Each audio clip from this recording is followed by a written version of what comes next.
संध्याकाळी अचानक आमचा प्लॅन झाला आणि आम्ही गेलो अलिबागच्या बीचवर।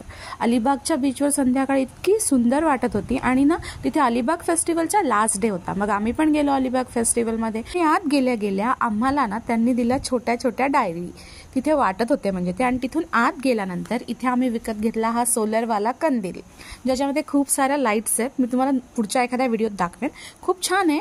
आणि त्याच्यानंतर इथे आम्ही आतमध्ये पोहोचलो अलिबाग फेस्टिवलमध्ये।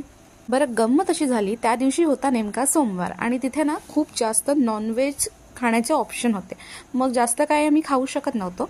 मग आम्हाला दिसली मटका कुल्फी, जी की खूपच छान टेस्ट होती।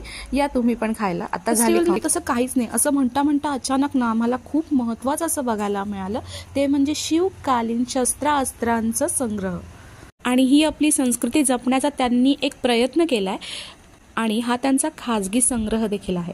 हे सगळं मी तुम्हाला पुढच्या रीलमध्ये सांगते।